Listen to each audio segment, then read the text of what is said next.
postores ambas posturas, perdón, van a tener 20 minutos cada de la otra postura. Entonces, Pastor Caesar seguramente va a refutar la exposición de Pastor Ángel y viceversa. Cada uno tiene para esto 10 minutos. Concluido este tiempo, vamos a pedirles a cada uno de los exponentes pueda formular 3 preguntas a cada uno, puedan formularse 3 preguntas y obviamente podamos recibir la respuesta de cada uno. Pero queremos pedirles también a ustedes que en las redes sociales, donde quiera que nos estén escuchando, sea en Facebook, sea en YouTube o en TikTok, puedan ir generando, mientras los pastores van exponiendo, ustedes también puedan ir colocando sus comentarios, cuál es su postura, qué es lo que usted piensa. Y ya para el momento final, podamos empezar a generar preguntas. Entonces usted puede colocar en letra mayúscula para que nosotros ubiquemos su comentario, pregunta, y a quién va destinada su pregunta. Por favor, eso es importante para nosotros, porque eventualmente tenemos la pregunta y no sabemos a quién está destinada. Entonces, pregunta con mayúsculas, a quién está destinada la pregunta, y obviamente ya usted desarrolla su pregunta. Al final vamos a considerar las preguntas de las redes sociales, de Facebook, de YouTube o de los hermanos que ahora están en el Meet. Así que nosotros prestos para poder escuchar estas dos posturas. Bueno, sabemos que el tiempo es oro en este momento. Sin los preámbulos, vamos a iniciar. Vamos a poner a Pastor Caesar ya en pantalla principal para que él pueda estar junto a nosotros y pueda compartir su postura. Así que, Pastor Caesar, si usted está listo, me avisa para que nosotros podamos poner el cronómetro en 0. ¿Está listo? Listo. Bien. Bien. Empezamos entonces.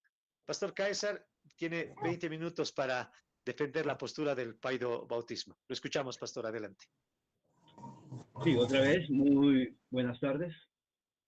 Mi posición teológica, la tesis de ahora que voy a defender, es la doctrina del bautismo en forma general, que incluye el bautismo de adultos, infantes, particularmente, la cual es una práctica histórica, la práctica de la Iglesia atestiguada en el Nuevo Testamento y que se ha conservado en la Iglesia Católica Romana, Iglesia Ortodoxa, la Iglesia Cóptica, la Iglesia Griega y también en los siglos siguientes en la aparición de las iglesias reformadas como la Iglesia Luterana, Anglicana, Reformada, Presbiteriana y hasta la denominación metodista en el siglo XVIII.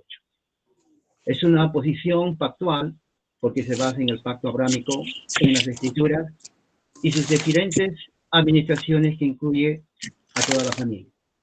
El confesional, de acuerdo con las iglesias protestantes reformadas que conservan la práctica pactual del bautismo que incluye a toda la familia. ¿Cuál es esa práctica?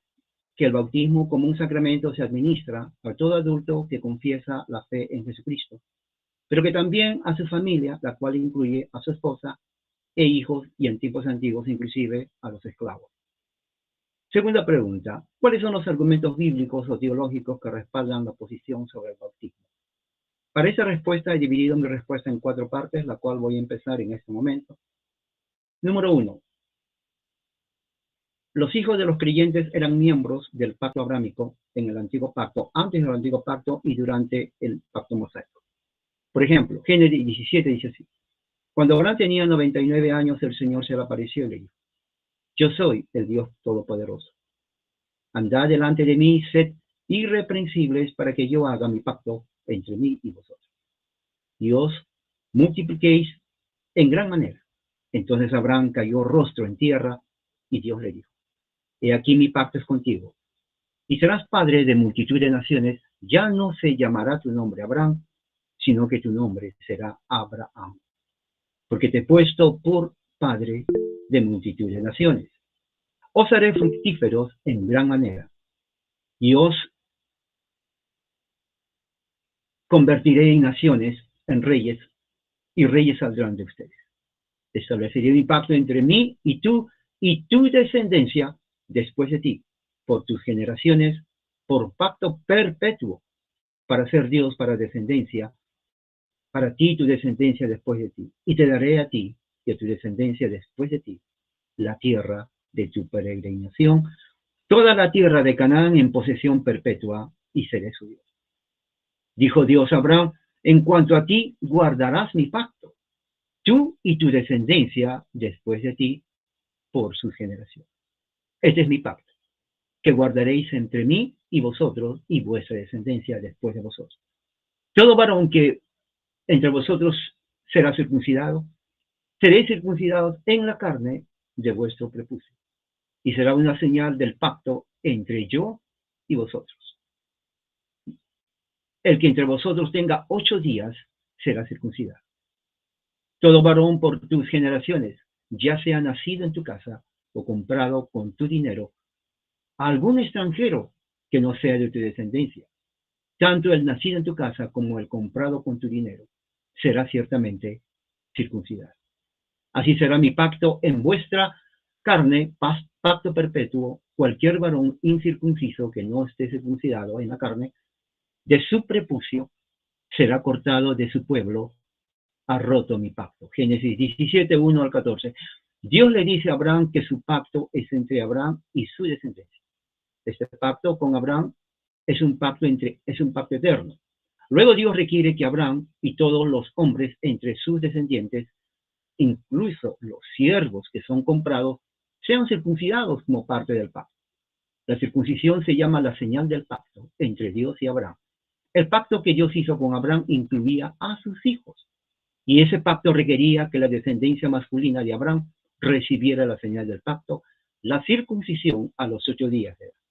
Aquellos hombres que no fueron circuncidados rompieron el pacto, mostrando que los hombres nacen en el pacto. Por lo tanto, reciben la señal como aquellos que ya están en el pacto en lugar de entrar al pacto a través de la señal. Esta sección es una declaración indiscutible de la práctica del antiguo pacto. Los siguientes argumentos basan en esto. El nuevo pacto es una renovación del pacto abrámico. El Nuevo Testamento enseña que el pacto abrámico de Génesis 17 se cumple en Cristo y que la iglesia del nuevo pacto hereda las promesas hechas a Abraham. Así lo dice Pablo en Gálatas 3:16. Dice, las promesas fueron hechas a Abraham y a su descendencia. Luego Pablo identifica quién es esta descendencia. Es Cristo.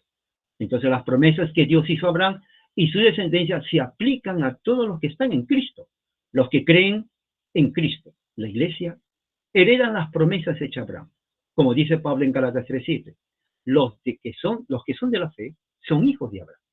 Y en Gálatas 3:29, si sois de Cristo, entonces sois linaje de Abraham, herederos según la promesa.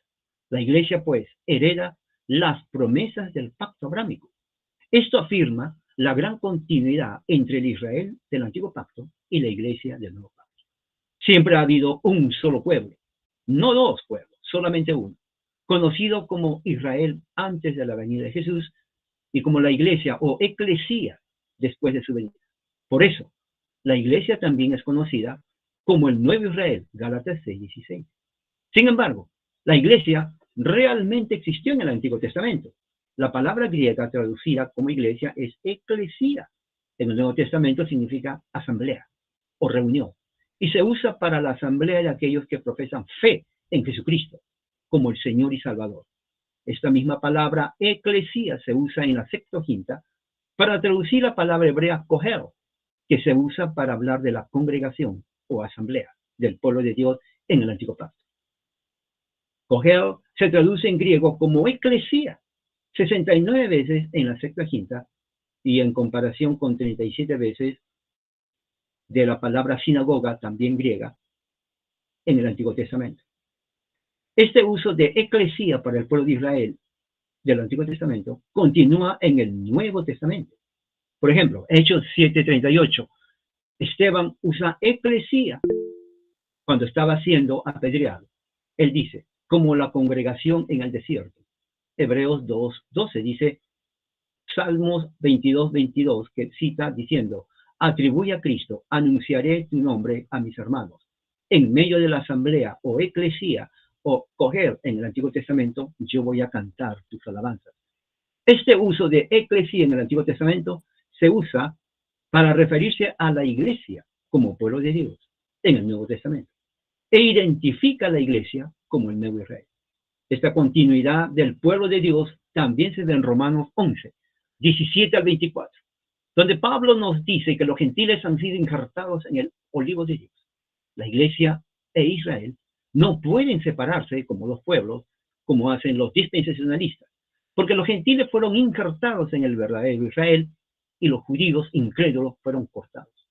Los gentiles y los judíos han sido hechos uno, un solo hombre, según Pablo, Efesios 2:14.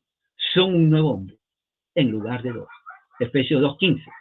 Y son conciudadanos de los santos, miembros de la familia de Dios, Hechos, Efesios 2:19. 3. El bautismo reemplazó a la circuncisión como señal del pacto. La circuncisión fue la señal de entrada al pacto abrámico. Sin embargo, los cristianos están de acuerdo en que hoy en día no debemos practicar la circuncisión con fines religiosos. Los cristianos también están de acuerdo en que el bautismo es la señal de entrada al nuevo pacto. Entonces, ¿cuál es la relación entre estos dos signos? La respuesta es obvia. El bautismo reemplazó a la práctica de la circuncisión física como señal del pacto. Ya no es posible otro reemplazo. Además, la circuncisión antigua y el bautismo significan lo mismo, ya que son signos externos de la regeneración interna. Pablo habla esto en Colosenses 2, del 11 al 12. Escuche, en él, en Cristo, también fuiste circuncidados, pero con circuncisión no hecha de mano, despojándonos del cuerpo carnal en la circuncisión de Cristo, habiendo sido sepultados en él, en el bautismo,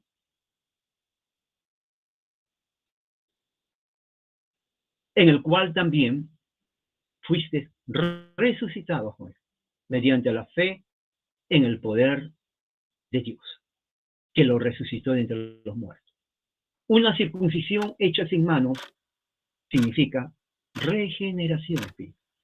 Esto se ve en el Antiguo Testamento cuando Dios ordenó a los israelitas que circuncidaran sus corazones.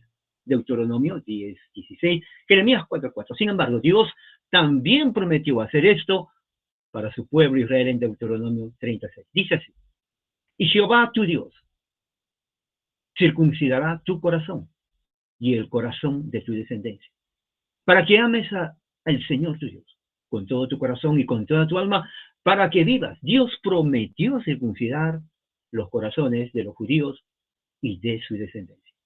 La regeneración entonces no es un concepto nuevo en la eclesía del nuevo pacto, y es de destacar que Dios prometió en el antiguo pacto hacer esto con la descendencia de los creyentes en el nuevo pacto. Prácticamente es una continuidad del pacto. Colosenses 2 dice así: Pablo vincula esta circuncisión del corazón, regeneración, con ser sepultado con él en el bautismo. Esto incluía la muerte espiritual y la resurrección. Por lo tanto, la circuncisión física significa lo mismo que el bautismo físico. ¿Qué significa? Regeneración. El bautismo es un signo exterior del lavado o renovación interior del cristiano. La naturaleza espiritual de la circuncisión del Antiguo Testamento también se ve en las palabras de Pablo en Romanos. Porque nadie es judío en lo exterior, ni la circuncisión es exterior y física, pero el judío lo es interiormente. La circuncisión es cuestión del corazón, según el espíritu, no según la letra del Antiguo Pacto. La alabanza no es del hombre, sino es de Dios. 4.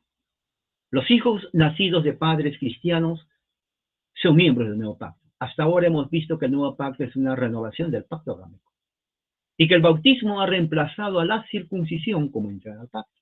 Por lo tanto, es justo que uno espere ver una continuación de la inclusión de los hijos de un creyente en el pacto en el Nuevo Testamento. Y esta continuación es exactamente lo que vemos en los bautismos llamados domésticos, o de la palabra griega oikos, o familiares, que están en el libro de los Hechos y en la carta de Pablo. Por ejemplo, en Hechos 11:14 dice así Lucas: Él te anunciará un mensaje en el cual serás salvo tú, toda tu casa. Eso no es invención de Lucas, esto viene del pensamiento hebreo abrámico. La que nos escuchó fue una mujer llamada Lidia, de la ciudad de Tiatira, vendedora de púrpura, adoradora de Dios, el Señor abrió su corazón para presentar atención a lo dicho por Pablo. Después que ella fue bautizada, también su casa, oikos, pensamiento hebraico, abrámico, nos exhortó diciendo: si juzgan que soy fiel, vengan a mi casa y quedaos. Luego lo sacó y dijo: señores, ¿qué debo hacer para ser salvo? Ellos dijeron: cree en el Señor Jesús. Serás salvo tú y tu casa, oikos. Y hablaron la palabra del Señor a él y a todos los que estaban en su casa. Los tomó esa misma hora de la noche y les lavó las heridas. Enseguida fue bautizado él y toda su familia, oikos. Luego los llevó a la casa, les sirvió comida, se regocijó toda su casa de haber creído en Dios. Casa, pensamiento hebraico, abrámico, incluye esposo, esposa, hijas, hijos de cualquier edad, incluyendo los esclavos. Crispo, el principal de la sinagoga, creyó en el Señor con toda su casa. Y muchos de los corintios oyeron a Pablo, creyeron y fueron bautizados. También bauticé a la casa de Esteban. Más allá de eso, no sé si bauticé a alguien más, dice Pablo. Ninguno de estos pasajes dice, obviamente, que hubo niños. Es más, ni siquiera se menciona en la palabra bautismo, solamente casa. Pero lo importante en estos versículos es el uso de la palabra hogar, oikos, que se traduce como casa o familia, o hogar. Es una palabra con alusión al lenguaje en Génesis 17 y al pacto de la circuncisión. Se dice que Abraham circuncidó a los hombres de su casa, incluían sus hijos y todos los esclavos que tenía, más esclavos que hijos. Génesis, y otra cosa, y los esclavos que tenían hijos también circuncidaban a sus hijos. O sea, no les preguntaban, no había esa idea evangélica estadounidense de que cuando tenga mayor de edad, que haga profesión de fe y si quiere se bautiza. Eso no existe. No existe prácticamente ni en el Antiguo Pacto, ni tampoco existe en el Nuevo Pacto. Eso viene a ser una innovación del siglo XIX en los Estados Unidos. Dice así, Hechos 16 y 30 a 34, deja claro que el carcelero de Filipos y toda su casa oyeron la palabra del Señor y que él y su casa se regocijaron. Pero Pedro le dijo al carcelero, en singular, tú creí en el Señor Jesús, tanto él como su casa serían salvos. Entonces se habló la palabra a toda su casa, pues la casa es, bueno, la mujer, la esposa, obviamente los hijos. Y generalmente había esclavos, también a los esclavos. Y los esclavos no podían decir no. Y si los esclavos tenían esposa e hijos, también venían los esclavos y sus familias. Prácticamente era, por eso se llama toda la casa. El hecho es que ninguno de estos pasajes explícitamente dice, bueno, había niños. Obviamente que no. Pero el hecho de que usa la palabra familia implica por inclusión a los niños. O sea, es imposible que en la mentalidad hebrea se diga, bueno, solamente la mamá y los hijos mayores. Los infantes aparte. No existía eso. La Biblia no enseña eso. No existe. Ese concepto no existe. Por lo tanto, esto apoya la inclusión en el pacto de los hijos de un creyente. Y eso es exactamente lo que uno espera encontrar en el libro de los Hechos y en la carta de Pablo. Porque el concepto es hebraico, es abrámico, aunque fue escrito en el griego koiné. Efesios 6, 1, 4 es importante. Dice así, hijos, obedecer a vuestro Padre en el Señor, porque esto es lo correcto. Fíjese. Honra a tu padre y a tu madre. Ese es el primer mandamiento que dice, ¿no? Con promesa, para que te vaya bien. Pablo habla a una congregación gentil y aplica el decálogo para la crianza de los hijos. Eso en la mentalidad hebrea solamente era aplicable cuando la familia estaba en el pacto. Si los niños eran de familias no pactuales, este mandamiento no se aplicaba a ellos. El hecho de que Pablo escribe a la iglesia en Éfeso implica que los hijos eran parte del pacto. Solamente había una forma de que alguien entraba al pacto, el bautismo. Por lo tanto, esos hijos se asumen con una evidencia justamente colateral pero certera de que estos hijos, ya sea infantes o ya sean tal vez en su edad de discreción, eran bautizados. Pablo se dirige a los niños en términos generales, porque él aplica y dice, estos hijos son del pacto. No existía la idea de que, bueno, ellos tienen que aceptar al Señor. Esa idea es extranjera, foránea, ajena al concepto bíblico. Pablo incluso cita el quinto mandamiento, como hemos visto. Eso es del antiguo pacto. Pero eso es una prueba no solamente del bautismo de infantes, pero una prueba de que dentro de la iglesia, la ley de Dios es eterna. La iglesia reformada y presbiterianos creemos que los 10 mandamientos, el decálogo, es vigente hoy en día, moral, éticamente, inclusive judicialmente. Los hijos de los cristianos son miembros del nuevo pacto y deben recibir la señal del bautismo. Estos niños están en el Señor y los padres cristianos deben criarlos en la disciplina del Señor. Los niños cristianos no están incluidos en la iglesia debido a la fe, están incluidos en la iglesia porque Dios los ha puesto en la iglesia. Por lo tanto, los padres cristianos deben criar a sus hijos en la iglesia, discipularlos como lo harían con otros creyentes. Me quedan unos 47 segundos más y quiero terminar con esto. Fueron la Escritura los que hicieron que los padres bautizaran a sus hijos y entren al cuerpo de Cristo en el Señor. No fue tradición. Los reformados, la iglesia reformada, la iglesia presbiteriana, no sigue esto como una tradición católica romana. Más bien, sigue esto en base a la evidencia bíblica e histórica, inclusive de la patrística, y que por muchos siglos ha sido parte de la o del sacramento de la iglesia cristiana. Bueno, quiero terminar aquí mi participación. Muchas gracias, Pastor, gracias por respetar el tiempo, de verdad. Bueno, para todas las personas que se están sumando a nuestra transmisión, bueno, tenemos exposiciones importantes. Estamos hablando del bautismo. Hemos escuchado la intervención de Pastor Caésar Arévalo. Él se encuentra en Estados Unidos, Florida. Él ha tenido 20 minutos para poder exponer la postura del paido bautismo. Bien, esperamos el comentario de todos ustedes. ¿Qué piensa? ¿Cuál es su posición? Queremos saludar a los hermanos que están en el Meet. Gracias por conectarse. Tenemos audiencia en el Meet de Argentina, México, Cochabamba, a La Paz, desde Estados Unidos. Está Mari, desde Virginia, Estados Unidos. También están con el team, Pastor, un saludo le envían, Team Paido Bautismo, dice, saludos a todos, La Paz está presente. Bueno, Bolivia, obviamente, qué bueno. Gracias a todos, hermanos, a los hermanos que están en YouTube también un fuerte abrazo. Gracias por conectarse a esta transmisión. Tenemos todavía mucha tela por cortar, así que los invitamos a que puedan compartir la transmisión en sus redes sociales. Bueno, hemos escuchado la postura del paido bautismo. Ahora vamos a poner en pantalla principal a Pastor Ángel Claure. El pastor va a defender la postura del credo bautismo de la misma manera. Pastor Ángel, usted va a tener 20 minutos para poder hacer la presentación de sus argumentos. Bien, entonces el cronómetro está en cero. Pastor Ángel, los micrófonos son suyos. Lo escuchamos, pastor. Adelante. Muy bien, muchas gracias, Pastor Luis, Pastor César, y voy a invertir parte de mi tiempo solamente para hablar acerca, al principio, del gran compañerismo que se ha tenido los amigos bautistas reformados junto con la congregación presbiteriana, ¿no? El gran vínculo que se ha tenido con respecto a la confesión de Westminster y cómo viene la confesión bautista de fe de Londres de 1689, con la iniciativa de mostrar cuánto tenemos en común, aunque hay diferencias con respecto al bautismo, al gobierno de la iglesia, teología de pactos, pero mostrar que históricamente hemos sido muy, muy amigos.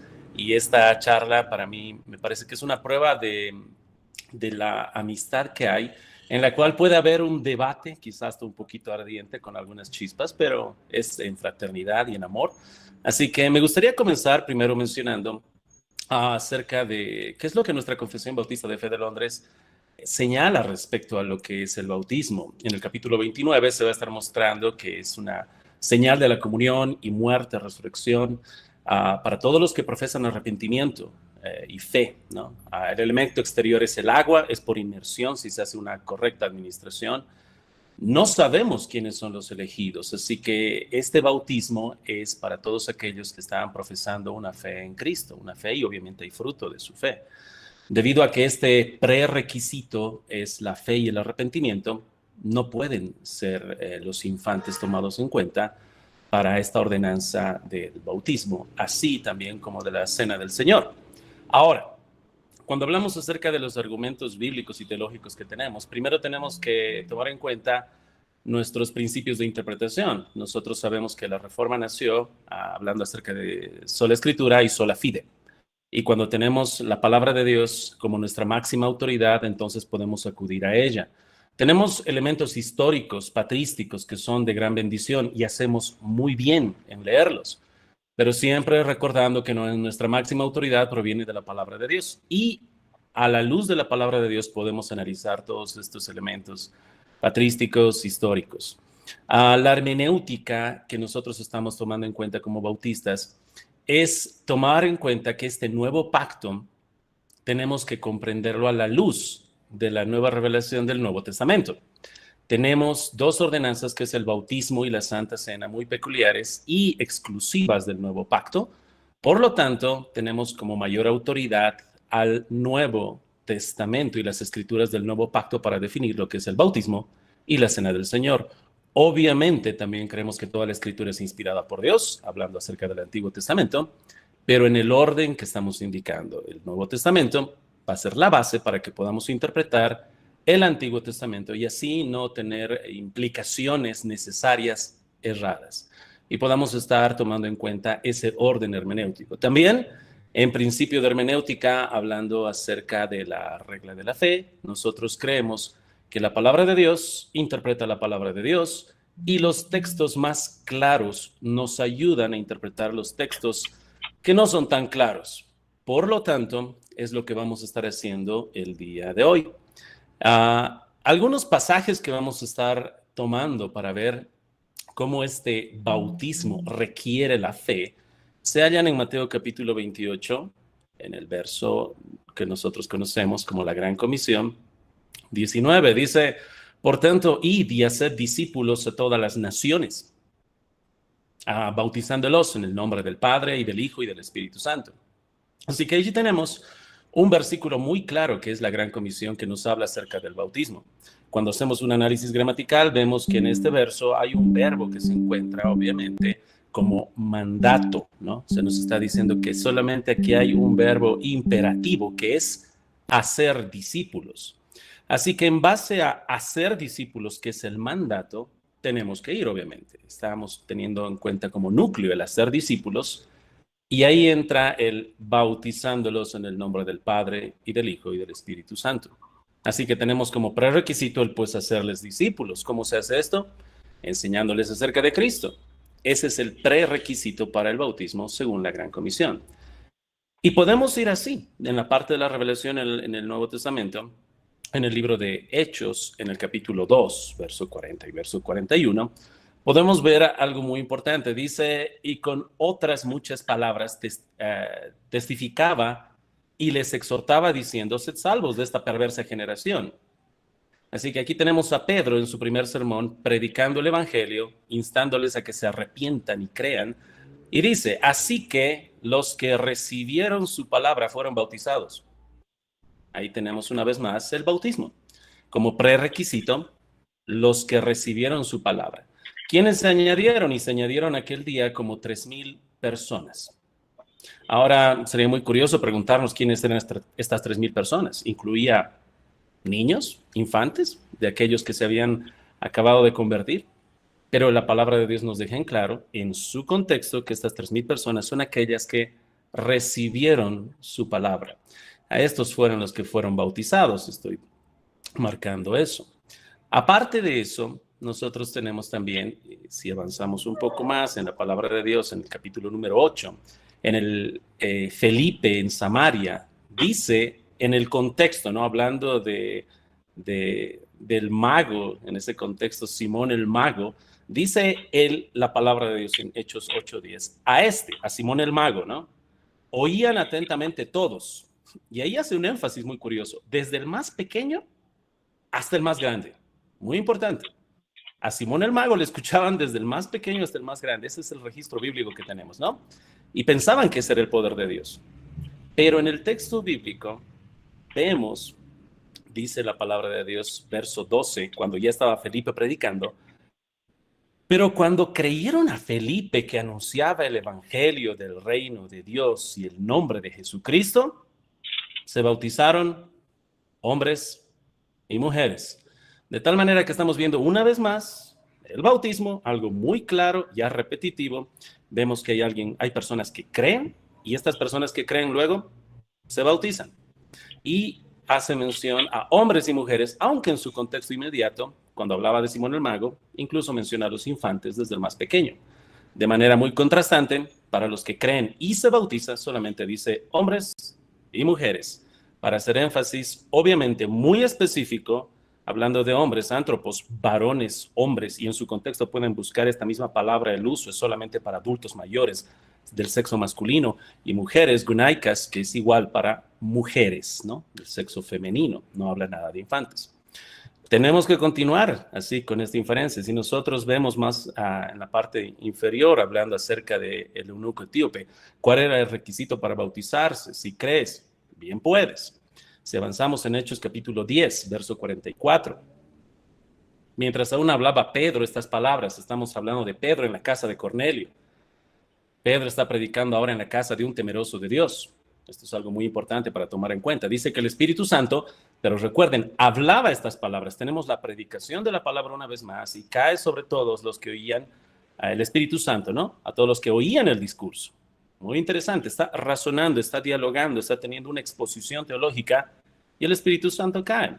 Hay salvación en ese contexto. Y el verso 47 que dice, entonces respondió Pedro, ¿puede acaso alguno impedir el agua para que no sean bautizados? ¿Quiénes? Estos que han recibido el Espíritu Santo, también como nosotros, en su contexto. ¿Quiénes recibieron el Espíritu Santo? Los que escucharon el mensaje. Y mandó bautizarles en el nombre del Señor Jesús. ¿A quiénes? A los que escucharon el mensaje, la exposición teológica, a los que recibieron el Espíritu Santo, a los creyentes. Si avanzamos en el texto, en el capítulo número 11, cuando Pedro está contando esto ahora en Jerusalén, ¿qué es lo que dice en el verso 14? El mensaje que se le dio a Cornelio fue, él te hablará palabras por las cuales serás salvo tú y toda tu casa. Amén. Así que muy bien, hubo bautismo porque había salvación. El requisito para que puedan bautizarse es que haya esa salvación y esa profesión de salvación. Así que este verso que habla que creyeron los de su casa, amén.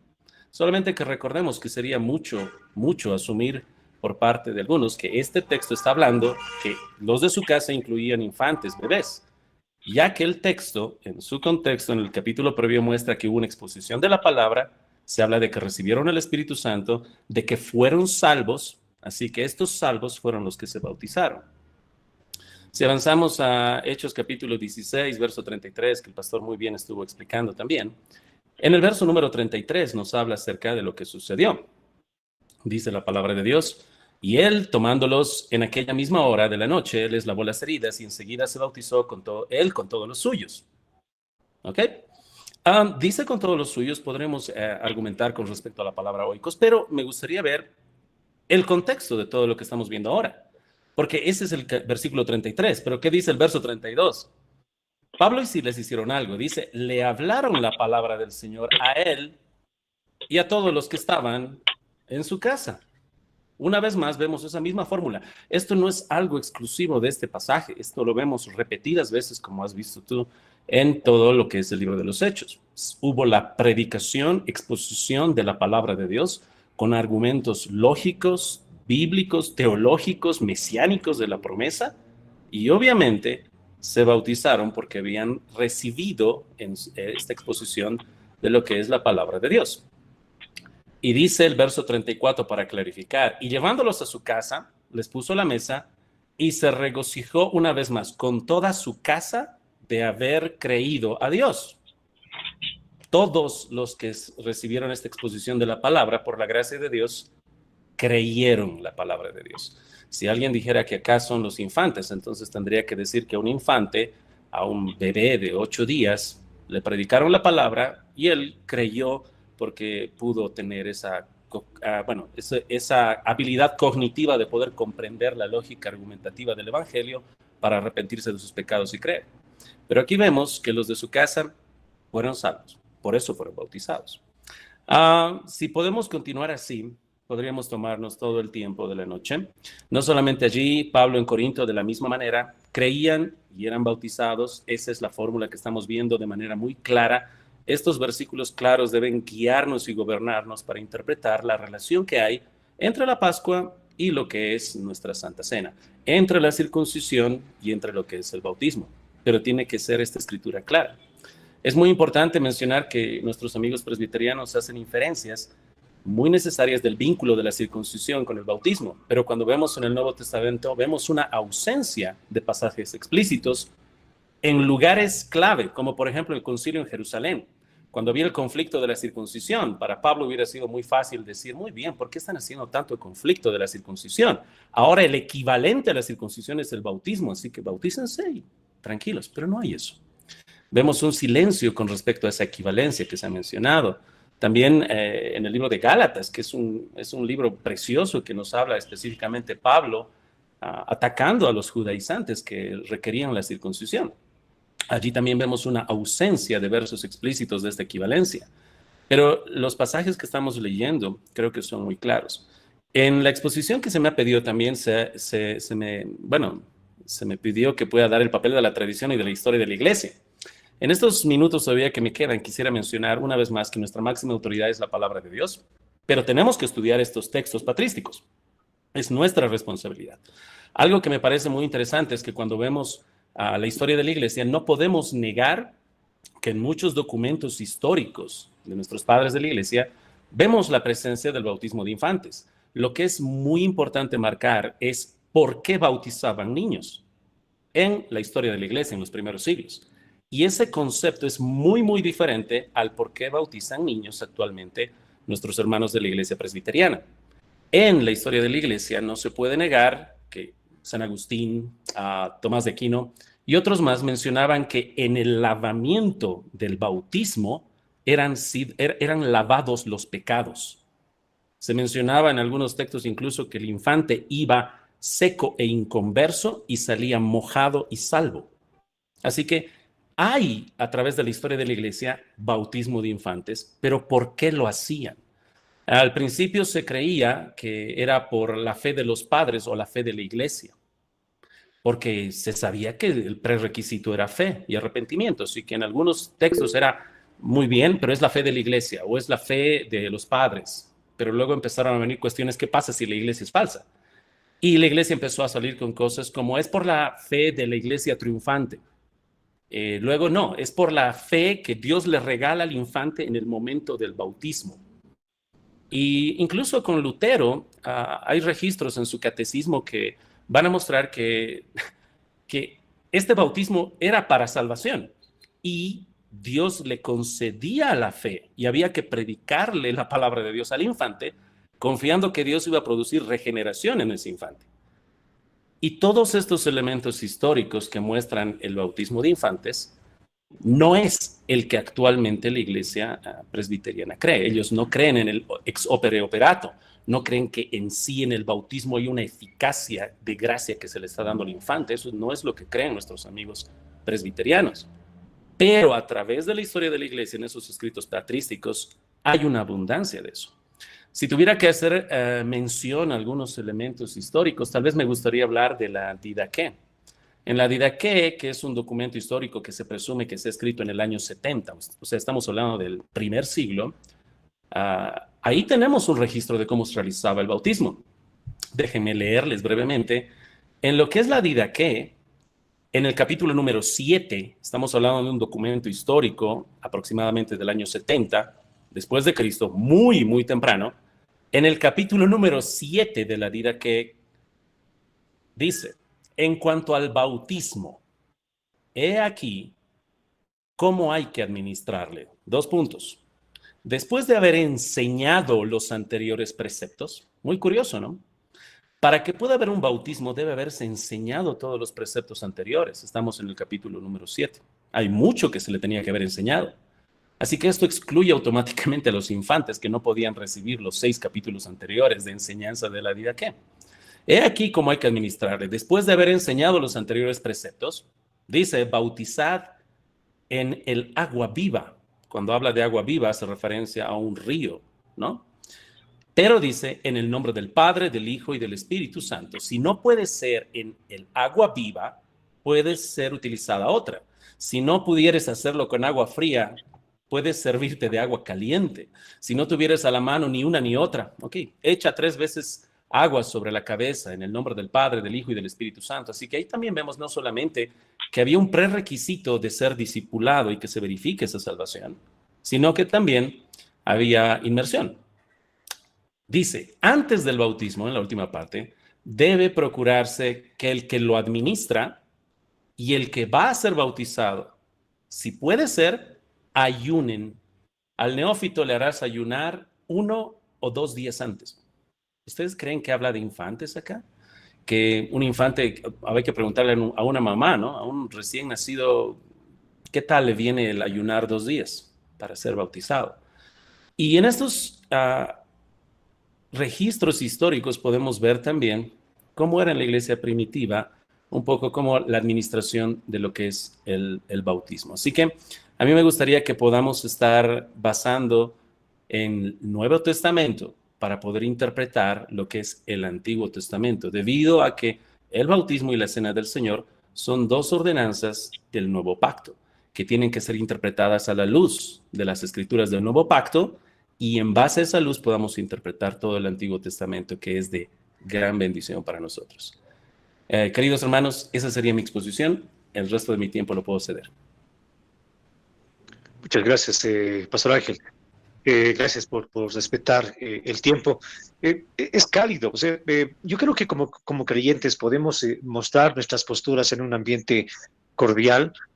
Podemos discutir estos temas. Obviamente, la discusión no está entendida en términos de violencia, ¿no es cierto? Sino que está entendida en términos de mostrar nuestras diferencias en cuanto a las posturas, pero puede haber un diálogo y es básicamente lo que es nuestro objetivo como universidad, es que nosotros podamos construir puentes de diálogo para que nosotros podamos hablar y conocer la mentalidad de distintas denominaciones. Muchas gracias, Pastor. Permítanme enviarles un saludo a aquellas personas que están en YouTube. Bueno, tenemos bastante audiencia en YouTube. Están nuestros hermanos de Honduras. Denis Cobar está desde Honduras. Está Edward Conde desde Colombia. María Teresa está desde México. Y bueno, están también de La Paz, Cochabamba, Santa Cruz. Para todos ellos, un cordial saludo. Bueno, pastores, gracias por haber escuchado ambas posturas. Ahora vamos a pasar al tiempo de las refutaciones. Pedirles a los hermanos que están en YouTube, en Facebook o en TikTok y también en Meet, que vayan colocando cuáles son sus argumentos, qué es lo que usted piensa. Vamos a habilitar un momento especial para que ustedes puedan habilitar sus preguntas, ¿no? Para que no redundemos sobre preguntas. Bien, entonces, ahora el primero en hacer la refutación va a ser el pastor César. El pastor César, por favor, está ya ahora en primer plano, seguramente tomó nota el pastor. El pastor tiene 10 minutos para hacer una refutación a la exposición de Pastor Ángel. Así que, pastor, usted me dice si está listo. Listo. ¿Sí? Bien, pastor. Entonces, 10 minutos, corre el cronómetro. Okay. Lo escuchamos, pastor, adelante. Muy bien, muy bien. Interesante, muy bien. Cuando estaba hablando el pastor Ángel, me recordó cuando yo era bautista, fui pastor bautista por muchos años, y era de la secta bautista más extrema que todos los bautistas que hay en el mundo, los menonitas. Aquí en California los menonitas consideran a los bautistas no bautistas, como eso lo digo todo. ¿Por qué? Porque el menonismo nace justamente en Alemania, la cuna del anabautismo, 100%. O sea, ¿me entiendes? O sea, en Fresno está la Universidad Menonita, estuve ahí, y era pastor. Entonces, cuando íbamos a evangelizar casa por casa, para nosotros todos eran paganos excepto los menonitas. Pentecostal, directo al infierno. Así pensábamos nosotros. ¿Por qué? Porque el pentecostalismo no enseña la Biblia. Hablar en lenguas, asambleas de Dios, nazarenos, wesleyanos, bautistas del sur peor, porque son falsos bautistas. Y eso que yo soy graduado de la Universidad Bautista en California, Bautista del Sur. Entonces, cuando llegaba el punto con católicos de bautizar a los niños, para nosotros era como el testigo de Jehová con la Trinidad. Este es nuestro tema favorito. Y sacamos muchos textos y razonamos por inferencia. Ahora, el punto de la inferencia no es malo cuando la inferencia está basado en algo sólido, pero la inferencia tiene arma de doble filo. Por ejemplo, yo también estudié con los testigos de Jehová, iba de casa en casa. Aló, buenos días, Salón del Reino, venimos. Nuestra meta eran dos, católicos y evangélicos, porque sabíamos que evangélicos no estudian la Biblia. Eso es de hecho, eso lo he comprobado cuando era testigo, de verdad. Y la primera pregunta era, ¿quién es Dios para usted? Porque yo era incisivo, le decía, bueno, Dios, Trinidad, claro, la Santísima Trinidad, y se persignaba. Digo, oiga, muéstrame en la Biblia, ¿dónde dice tres cosas? Uno, la palabra Trinidad. Dos, que Jesús diga Dios es tres. Y tres, que el apóstol Pablo diga que nuestro Dios se expresa en Padre, Hijo y Espíritu Santo. Y se quedaban, muéstrame. Muéstrame en la Biblia dónde dice eso, que Dios es trino. Textualmente, no me digas porque el cura de la... No, textualmente quiero leerlo. O al menos que diga, Dios Padre es tres. Y no me saques Primera de Juan, que son textos espurios. Entonces, la pregunta es, ¿cómo deducieron o infirieron que que Dios es tres personas? No de la Biblia. Segundo, con adventistas, católicos, evangélicos, ¿por qué se reúnen los domingos? Porque la Biblia lo dice, dame un mandato en el Nuevo Testamento donde diga, primer día de la semana tienen que reunirse. No existe. Por eso que los adventistas se burlan de los católicos y evangélicos, porque dicen, no existe en la Biblia un mandato que tienen que reunirse. Sí hay inferencias. Por ejemplo, el libro de los Hechos dice, el primer día de la semana se reunieron. Eso es diferente a decir, reúnanse el primer día de la semana. Inferencia nos lleva a creer, y la práctica lo dice, por toda la historia, que los cristianos se reúnen el domingo. Pero lo que quiero, mi punto es esto, inferencias es interesante, pero la inferencia en cuanto al bautismo de infantes es más fuerte que la inferencia para sacar la Trinidad y que la inferencia para decir primer día de la semana es el día de reunión. Yo sé lo que mi hermano está diciendo porque yo lo he hecho. Yo lo he enseñado. Yo fui 100% antibautista. Pero después me di cuenta que estaba mal la lectura teológica hermenéutica que hacía y ahora soy presbiteriano reformado. Entonces, la inferencia es importante porque no todo lo que dice la Biblia textualmente está allí, o lo que creemos, por ejemplo, la Trinidad. Y la Trinidad es básico. Si uno no cree en la Trinidad, es hereje. Por eso que yo no soy testigo de Jehová.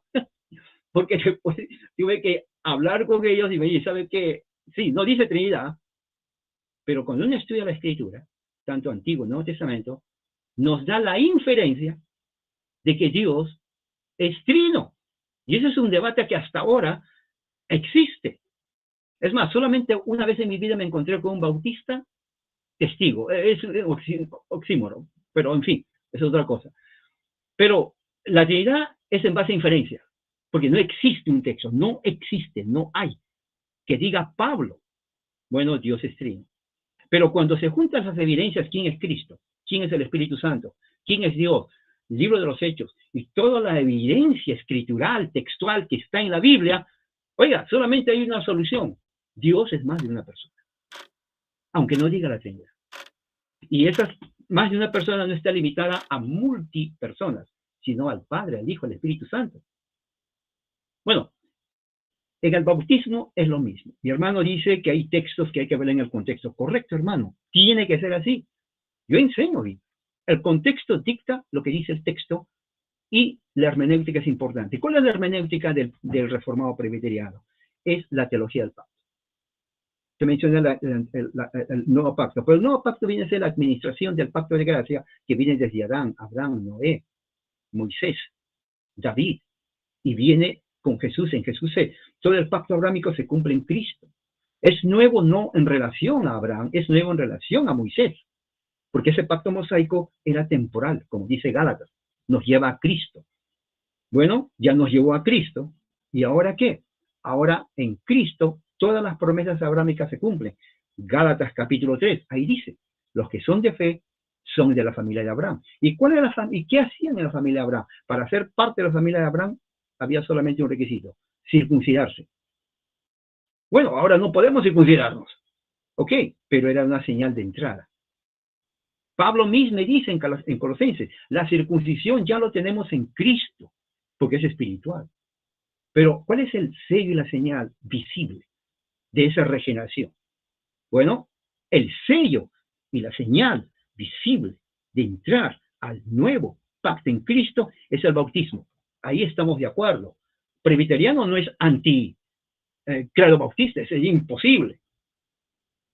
El punto está en que no solamente es credo bautista. Si ese adulto tiene hijos, tiene familia, no existe en la Biblia la salvación individual evangélica, que yo acepto a Cristo, voy a mi familia, esta gente es mundana, mis hijos no me quieren, están en el mundo, yo solito me voy al cielo. No existe eso. La Biblia enseña el padre, la madre y los hijos. Ahora, una cosa bien cierta, hablando en la Universidad Bautista aquí en California, cuando habíamos estos debates. Correcto, es cierto, hoy es difícil que un creyente, inclusive reformado, y eso lo veo en las iglesias, que se hace creyente, vaya a su casa y le diga, hey mujer, hijos, vengan todos, ahora sí nos vamos a bautizar. Es bien difícil. ¿Por qué? Porque la sociedad está tan individualizada que la esposa no va a decir al esposo, hey, yo no creo en tu Cristo. Y eso se ve. Y por más que la Biblia dice, pero mira mujer, la Biblia dice que tú y tu casa serán salvos, tú tienes que creer. No, yo no creo en eso. Los hijos peor. Dice, papá, ¿sabes qué? Libertad de expresión, libertad de culto, yo voy a creer cuando quiero y si quiero, así que no me tienes que decir. O sea que la promesa pactual se rompe no porque sea ineficaz, sino por la cultura. Y eso afecta no solamente a presbiterianos, a bautistas. Por ejemplo, bautista, creemos, me voy a pasar cuando era bautista. Escuela dominical. Mis hijos, tus hijos sí no han aceptado a Cristo, no. O sea, son paganos. No han aceptado a Cristo. Lo traigo a la escuela dominical porque quiero que ellos enseñen la verdad. Pero ¿qué pasa si muere? Sin Cristo. Ustedes creen que tiene que aceptar a Cristo. Así creemos nosotros. La esposa no es creyente. Oremos por mi esposa. ¿Qué pasa si la mujer se muere sin creer en Cristo? Porque eso es la salvación personal. Yo no, bueno, cuando tengan ya no sé cuánto, 15, 17, 18 años si quiere. No hay que tampoco forzarlos. Es individual la salvación. Es más, el bautismo también dice si quieren bautizarse. Eso no enseña la Biblia. Pero yo sé que es difícil. Porque reformados, padre o madre que entra a la fe reformada, no porque es reformada, bueno, ¿saben qué? Mire, hijos, la Biblia dice tú y tu casa, así que todos aquí reformados. No es así. En una sociedad actual es bien difícil que una familia o un padre reformado traiga a su familia. Es más de una vez he visto divorcio en familias donde el padre se hizo reformado. ¿Por qué? Porque la familia dijo, no, tú estás loco. Así, literal, se divorcian. Porque la cultura es tan diferente que en el Antiguo Testamento uno dice, mira, aquí dice esto, pero en la realidad es diferente. Sin embargo, la teología del pacto provee, basada en la evidencia bíblica, tanto del Antiguo y Nuevo Testamento, que cuando el padre se hace cristiano, afecta también a la familia. Hasta ahí quiero terminar, porque ya mi tiempo se agotó. Muchas gracias, Pastor César. Gracias. Bien, queremos pedirse, ahora sí, Pastor Ángel, por favor, ya está en pantalla principal. Vamos a escuchar también 10 minutos con usted la refutación a la exposición del Pastor Caésar. Mientras tanto, queremos pedir a los hermanos que ya vayan pensando en alguna consulta. Vamos a leer algunas preguntas de YouTube, vamos a leer algunas preguntas de Facebook también. Y vamos a dar la oportunidad en Meet para que también puedan hacer su pregunta. Así que, Pastor Ángel, ahora sí tiene 10 minutos y está listo. Podemos arrancar cuando usted lo quiera. Muy bien. Muchas gracias, Pastor César, por compartirnos todo lo que nosotros compartimos bastante. Nuestra teología de pactos, yo sé que hay bastante diferencia, pero nosotros también creemos en ese pacto de gracia eterno. El Padre, el Hijo y el Espíritu Santo obrando en la salvación de manera trinitaria, solo por fe, solo por gracia. La gran diferencia en nuestra teología de pactos se basa en que nosotros vemos que todo el Antiguo Testamento, todos los pactos que se van viendo, van revelando progresivamente, siendo una sombra, lo que viene por delante, que es Cristo.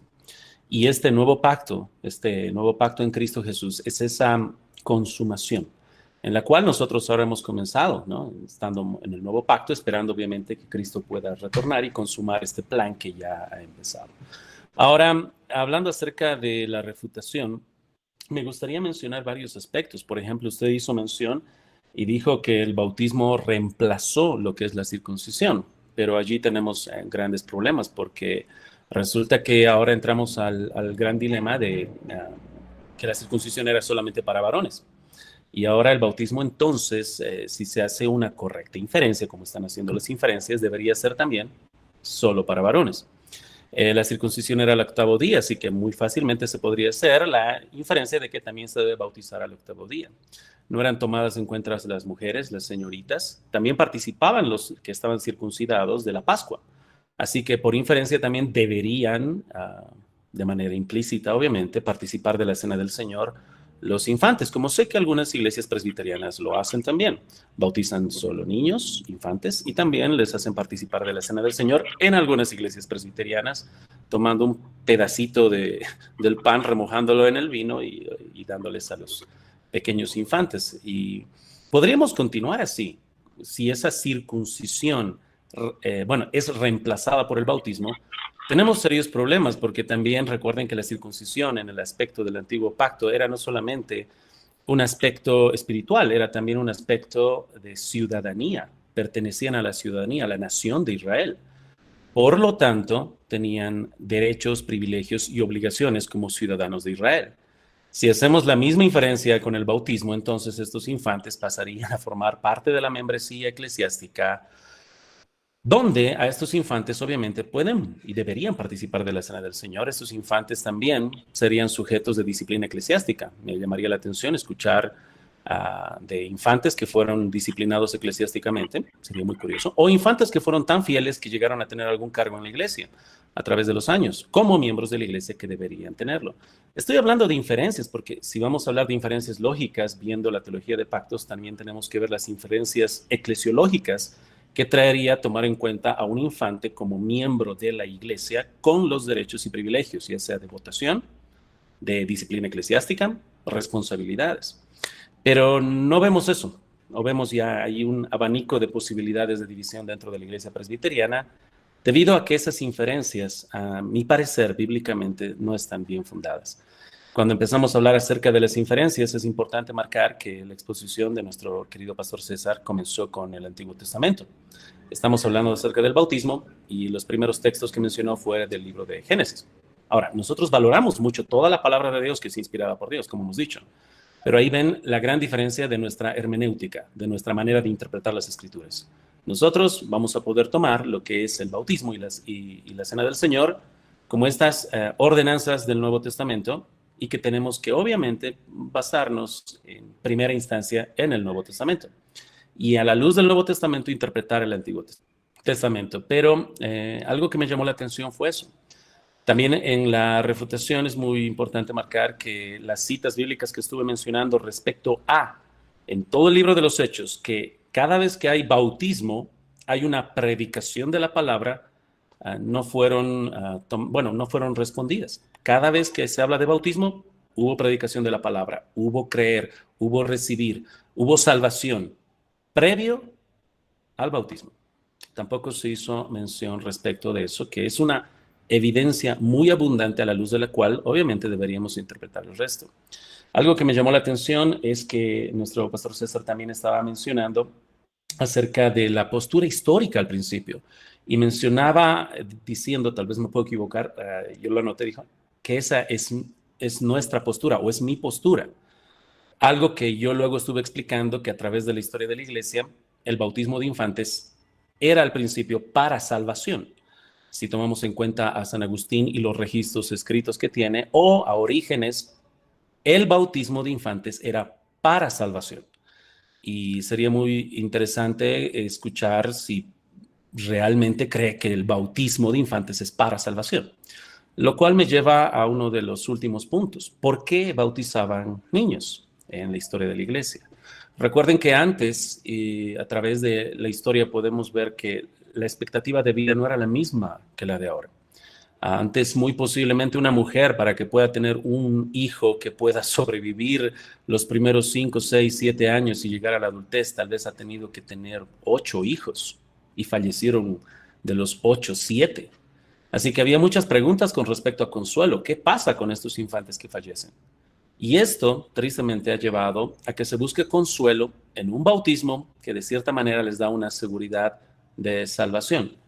La gran diferencia en esta hermenéutica es que nosotros creemos que debemos consolar en base a la palabra de Dios. No es de que el consuelo debe guiarme a interpretar las escrituras y buscar cómo puedo hacer para traer consuelo y cómo puedo buscar una equivalencia para traer consuelo a esas personas. Nuestro consuelo a estas mujeres o padres que han perdido niños es decirles: Dios es soberano, Dios es bueno, Dios es misericordioso, tenemos que confiar en Él.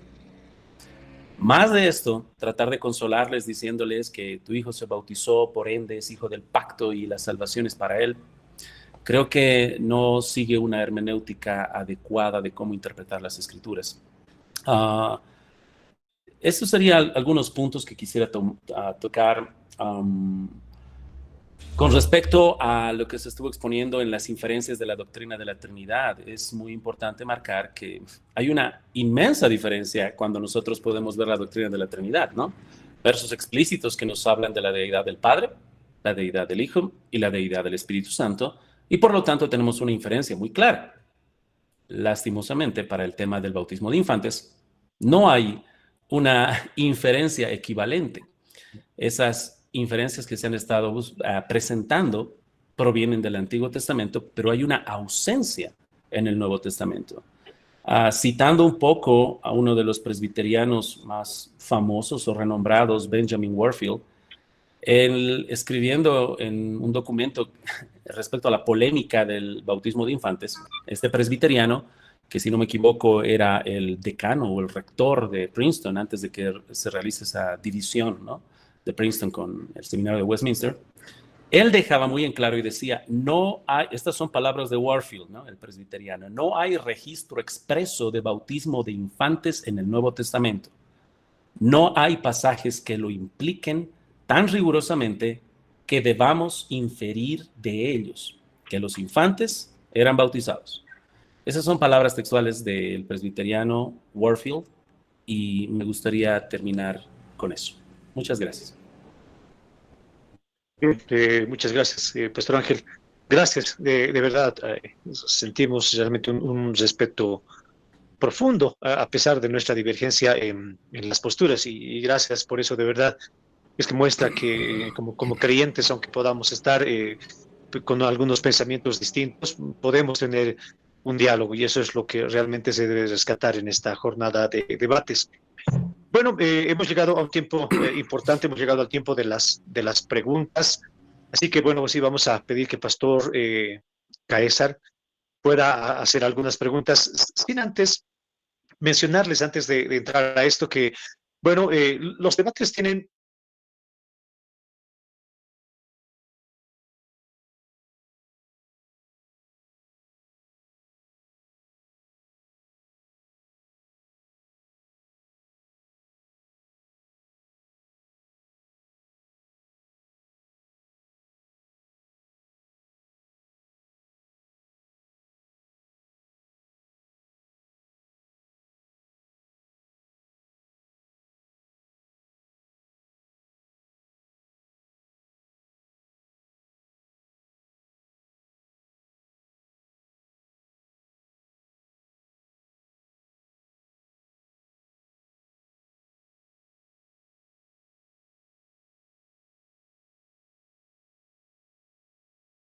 obviamente son 5 puntos diferentes en los que nosotros podemos tener este tipo de diferencias.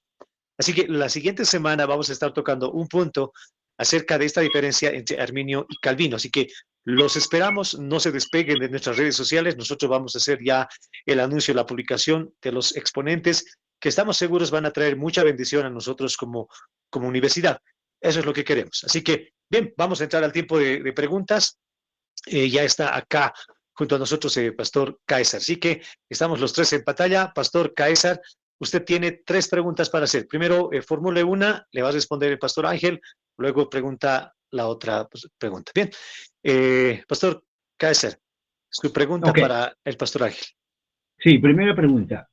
Dentro del evangelicalismo anabautista, que incluye todos los que son bautistas que rechazan, incluyendo mormones, testigos de Jehová, adventistas, trabajado con adventistas en las escuelas con ellos.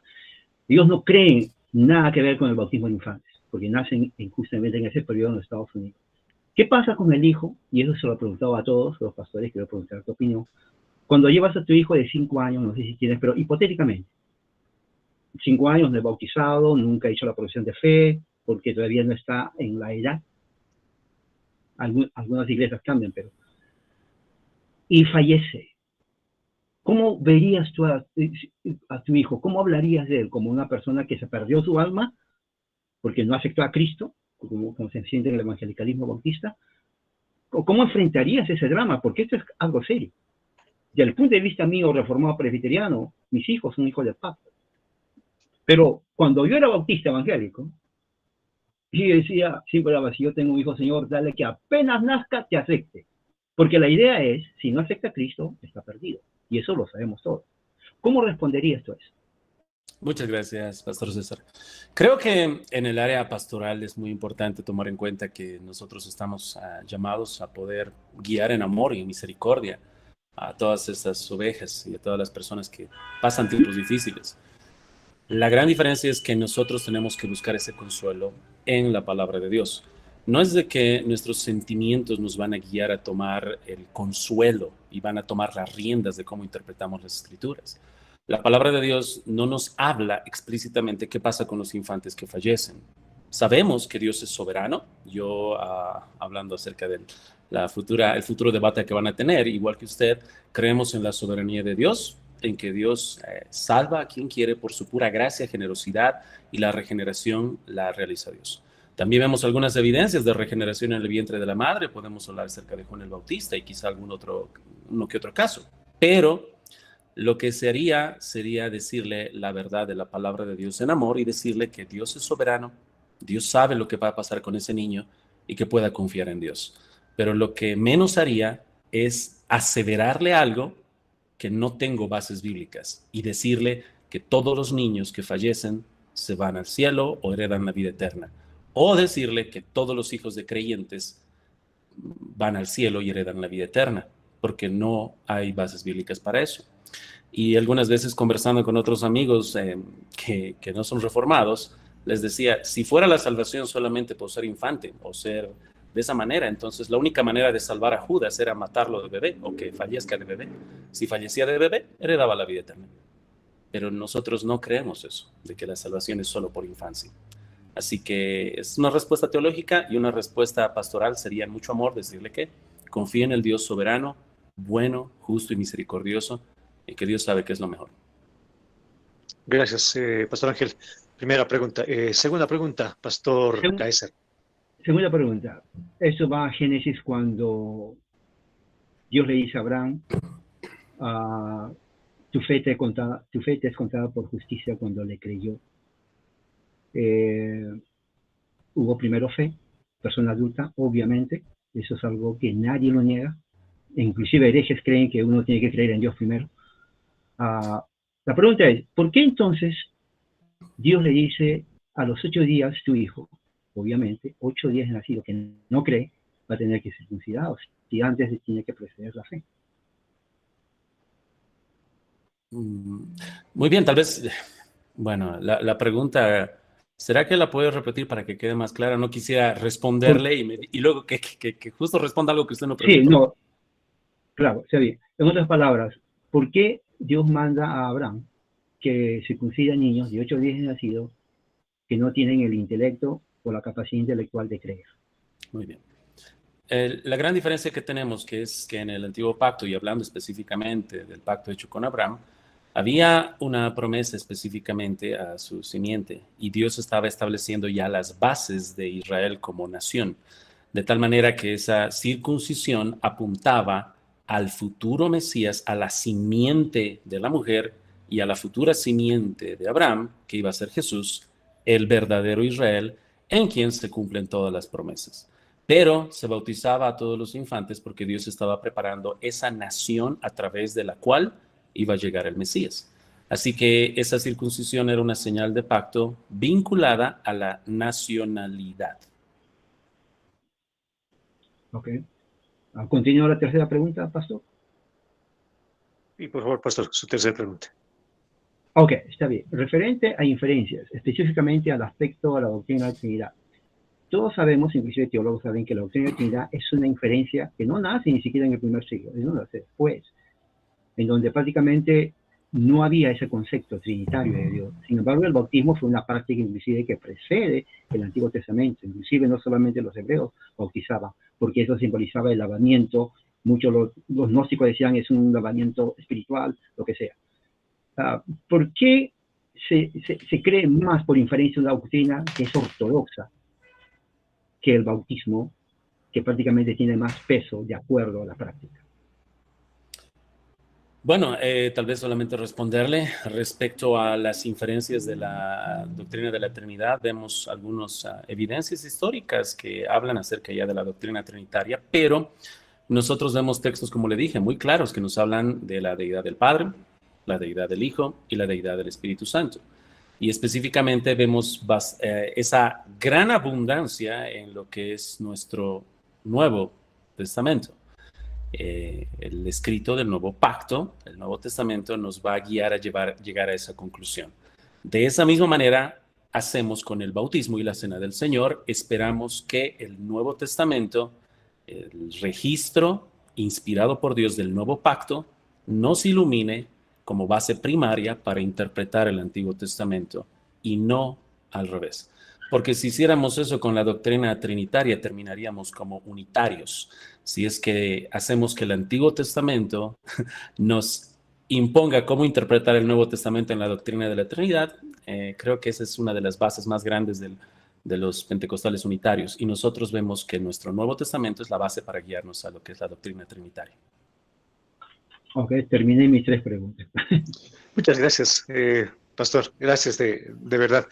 Bien, pastor Ángel, es oportunidad suya para hacer las preguntas al pastor Caesar. Luego vamos a considerar algunas preguntas de nuestros hermanos de YouTube.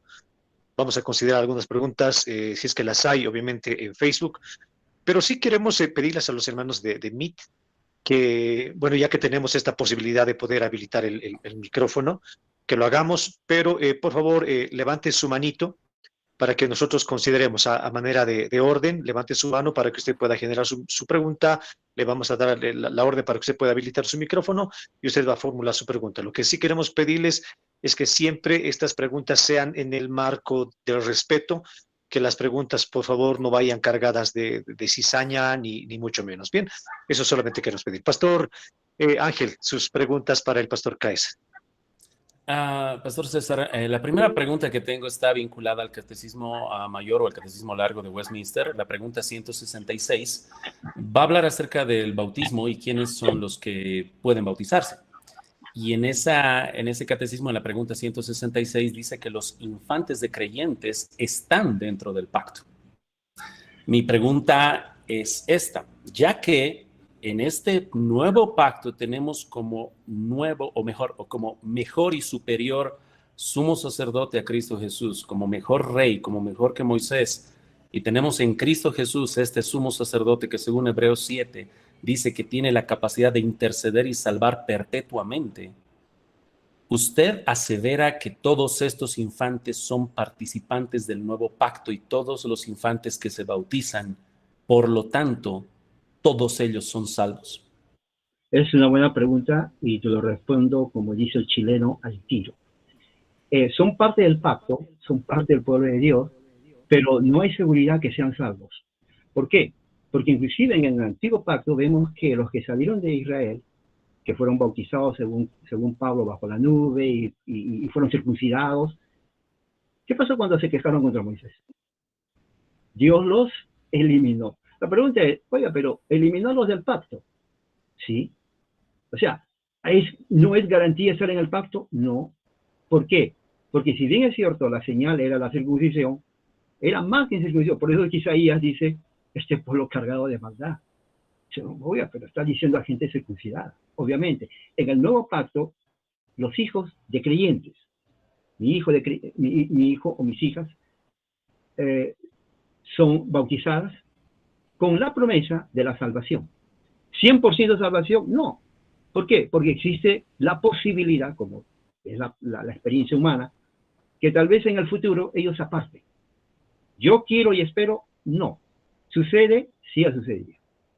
Entonces, es imposible que si se apartan, como en el antiguo pacto, Dios los tenga todavía en su salvación cuando ellos rechazan. Por eso que en la teología del pacto se enseña, todos los que son salvos están en el pacto, pero no todos los que son del pacto son salvos. Muy bien. Voy a tratar de... Tenía otra pregunta, pero voy a tratar de continuar con este hilo argumentativo. Okay. ¿Cómo explica entonces que en este nuevo pacto usted estaría diciendo que estos infantes que se pierden, que no son salvos, están en el nuevo pacto? Cristo es su sumo sacerdote que intercede Exacto. por ellos, Sí. y fracasa entonces siendo su sumo sacerdote, porque usted y a la confesión dice que esos infantes son parte del nuevo pacto. Jesús es su sumo sacerdote y según Hebreos intercede por ellos para una salvación perpetua. Entonces, ¿fracasa? No, porque ese es el problema con los bautistas. Cuando yo era bautista, yo también estaba cerrado ahí. Porque decía, ¿cómo es posible? Si aceptan a Cristo y son salvos, son salvos. Es imposible que alguien no sea salvo. La pregunta clave que me hizo pensar mejor es eso. ¿Cómo sé yo que son salvos? Yo no sé. Tú no sabes. Ese es el problema. Cuando uno es evangélico, yo he predicado, decía, levanten la mano los que quieren ser salvos. 100. Ok, pasen al frente. 100. Repitan conmigo. 100. Vengan el próximo domingo. ¿Son salvos? Venían 3. ¿Qué pasó con los 97? Mandaron los hermanos. Bueno, no viven en esa casa. No vienen. Al final de los 3 quedaba uno. ¿Qué es lo que pasaba? No sabemos el corazón de la gente. O sea, cuando alguien viene a ti y te dice, Pastor Ángel, yo me arrepiento, lloro, creo a Cristo, yo no sé. ¿Confiamos en su confesión? ¿Leemos el corazón? No. Porque puede ser que en 6 meses desaparece, como siempre ha sucedido. Eso lo he visto todo. Todo pastor ve eso. Ahora, decir que fue incrédulo, no sabemos. Gente se va porque se muere. Decir que, bueno, pues no fue sincero, en realidad no sabemos. El único, por eso dice Pablo, Dios tiene este fundamento. Él conoce a los que son suyos. Aparte de iniquidad, todo aquel que confiesa al Señor. Cristo no fracasa. Pero el que esté inclusive en cualquier iglesia, ya sea bautista, metodista, pentecostal, lo que sea, el pastor, no hay ningún pastor que pueda decir 100%, yo doy mi vida porque yo sé que todos son salvos. Es imposible. Uno confía en la profesión de fe que ellos hacen.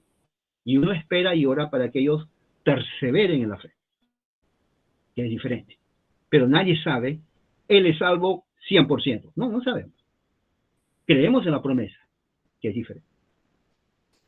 Muy bien. En la tercera pregunta, me gustaría ver inferencias lógicas para ver si... Una de las reglas para ver la verdad es que si uno es consistente con lo que cree. De tal manera, quisiera que me pueda exponer, Pastor César, las inferencias eclesiológicas que traería para los infantes que se bautizan, si son miembros de la iglesia, si pueden votar, si no pueden votar, si pueden ser personas a las cuales se les puede disciplinar, personas que, como son miembros de la iglesia, pueden ejercer sus dones, ejercer alguna posición eclesiástica.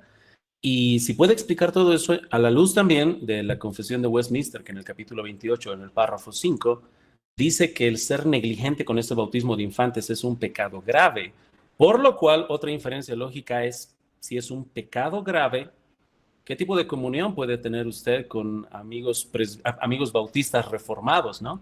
Nos adherimos a la Confesión Bautista de Fe de Londres. ¿Cómo puede ser consistente en un compañerismo, en ir a predicar a una iglesia de ellos o que ellos vengan a predicar a una iglesia de usted, cuando según su misma confesión es un pecado grave que es digno de disciplina eclesiástica, y si haya una consistencia en la manera de vivir de un presbiteriano a la luz de lo que acabo de exponer? Ya, al menos que el pastor Condori me dé una hora, porque son preguntas, me gusta esa pregunta porque con esas preguntas después del culto siempre nos quedamos con hermanos. Pero voy a tratar de ser lo más mínimo, de lo mínimo, de lo mínimo, de lo mínimo. Pero la última pregunta me llama más la atención. Comunión con otras confesiones. Ahora, por eso quería... Número uno, tú sabes, tu confesión, mi confesión, siglo XVII. Europa, Inglaterra, una época sociopolítica religiosa diferente a la de ahora. Los ánimos religiosos eran diferentes a los de ahora. Para el presbiteriano reformado, el bautista era hereje. Así, lo perseguía, lo ahogaba inclusive a los luteranos. O sea, era un tiempo que para ser cristiano hay que ser de valientes y estar dispuesto a ser perseguido. Eso lo vemos con los puritanos en Estados Unidos también. Número dos, por consiguiente, si un presbiteriano va a una iglesia bautista, sea la que sea, oiga, lo van a tener que expulsar, porque ellos están negando algo que nosotros creemos. Inclusive, no sé hasta qué punto el bautista, en el evangelicalismo, que fue evangélico, no es así. Yo te he predicado en iglesias pentecostales, asambleas de Dios, nazarenos, bautistas, tú dijiste que eras bautista fundamentalista. Aquí en Estados Unidos hay más... Eras. Era, hace mucho tiempo. Ya, exacto. Acá hay más de 30 denominaciones bautistas. Entre las más bautistas de todas son los menonitas que yo pertenecí. Entre los otros bautistas no hay comunión. Escucha bien lo que digo. Si un bautista fundamentalista va a una iglesia del sur, que es la más numerosa, lo excomulgan porque bautista del sur significa los más mundanos de los bautistas. Por eso se llama fundamentalistas, porque ellos son apegados a la vida. Ellos son, pero como quien dice, hueso duro. Si entre misma denominación se disciplinan, entre presbiterianos que son de letra, así como dijiste, es peor. O sea, si me ven de amigos no es tanto, eso sería muy alto. ¿No? Pero si yo digo, pastor, voy a predicar este domingo en la iglesia aquí, bautista, es más, vamos a bautizar, pero sumergidos solamente adultos. Bueno, me dice, ¿sabes qué? Vete y ya no regreses. Porque, según ellos, yo estoy rompiendo la política de gobierno eclesiástica. ¿Me entiendes? Yo no sé cómo es de un bautista, creo que son menos, no sé. Pero, es más, aunque sea menos, si ellos vengan, presbiterianos no lo van a hacer. Por diferencia teológica en eso. Y sí, hay presbiterianos que yo conozco que son muy súper extra estrictos a la confesión de Westminster. Y eso ha traído muchos problemas en algunos. No sé si te respondí todo porque es un tema amplio. No, pero se acabó el tiempo. En la primera parte de las implicaciones de la membresía de los infantes, tal vez. Oh, sí, bueno, sí, exactamente. Depende de la edad.